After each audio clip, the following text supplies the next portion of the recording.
Hi, this is Ted at Valley of the Dolly, and I wanted to talk with you today about being a digital nomad or an expat. Is there a difference? And in a word, yes. So I was talking with somebody a few days ago and they mentioned being an expat, and then somebody else had mentioned being a digital nomad. And I was thinking at the gathering, is there really a difference? Because it sounded like what they did was very similar. So I wanted to share some of the findings that I found. So with an expat, the way that they're considered for the visa, an expat is somebody who would be coming over and staying in a country longer than a visitor. They would be getting a visa to stay there for a long term. They might buy a house, they will settle in this country, they will make this country their home for an extended period of time.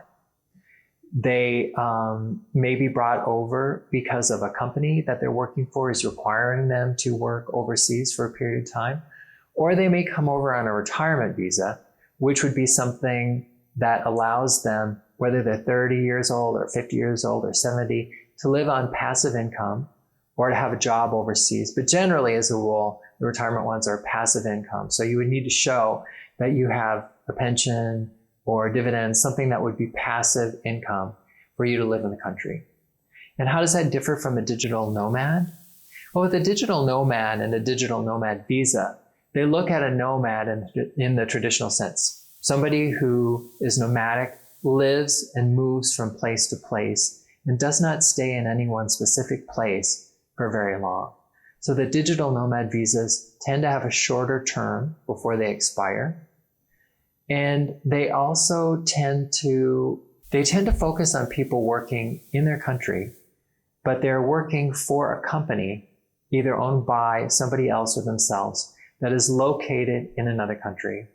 And everything related to the work is digital and goes back to that country. Another interesting point about being a digital nomad is there are a lot of different visas out there for digital nomads, but they tend to have some of the very similar or same requirements. So they require a limited stay in the country. They require that you work based at an overseas company and that it's not in the country of your residence, that you meet certain income requirements, that you have medical insurance or some type of health insurance that would cover you while you're in the country. And there are restrictions. For example, if you live in the EU, if you're an EU resident and you want to move to another EU country, it doesn't mean that you can always secure a digital nomad visa because you're already considered a resident and citizen of the EU. And so those things differ depending on where you're going. There are digital nomad visas available in the Caribbean, in America, in Asia, in Europe. And here are just a few samples of some of the most popular ones. And once we're done with these, I'm going to give you a heads up on two possible great options coming up for digital nomads who are looking for a new place to hang their hat. So the first one is Germany. Germany is a popular location for digital nomads. They have what's known as a freelance visa. And then you have something from Estonia where they actually just call it a digital nomad visa. And Costa Rica, they call that a rentista visa for digital nomads. Costa Rica, Croatia, that's a digital nomad visa. The Czech Republic, you also have Iceland, where it's called a remote worker visa.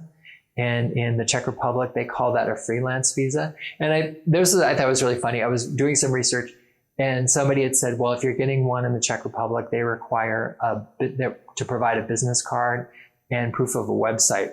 So I don't know if anybody else has found those specific requirements to be there, but I thought that was very interesting.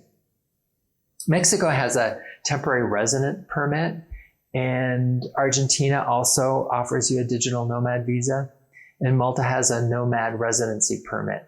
So you see in a lot of these countries, the titles are different. And I think they also have somewhat different requirements. And you'll want to understand what those differences are before you decide to move there and hang your hat. Because a lot of things come up, especially taxes and other points that you have to deal with when you enter into a new country. Now, The last two that I wanted to talk to were two new opportunities coming up for digital. I had touched before on one coming up for Spain, and at this point, it has still not been approved, but a few points of information have flown out about it. One of those is regarding an education requirement or a specification they're looking at, which is a preference for people with a graduate level degree, and that and or somebody with significant years of experience related to that profession that they're moving, that is causing them to move to the country as a digital nomad. Beyond that, a lot of the details I haven't really seen published, but they expect that digital nomad visa to be made public by the end of the year, and I'm assuming would become available soon afterwards. And this one I thought was another fascinating option, which is Indonesia. Indonesia expects to have a new digital nomad visa, and this one, it includes Bali and Java, beautiful islands in Indonesia, and they were expecting up to 3 million digital nomads might use this visa. And this is a visa, I think, for 5 years, that they'll allow you to stay in the country for 5 years. And it sounded like an incredible opportunity.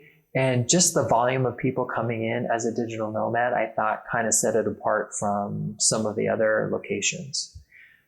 So I really hope you enjoyed this video. If you did, please like and subscribe. If you want to let me know, do you consider yourself a digital nomad or an expat? Do you find other differences between those two classifications? And did you run into any questions about it when you moved from one country to the other? Thanks again, and I'll talk to you soon. Bye.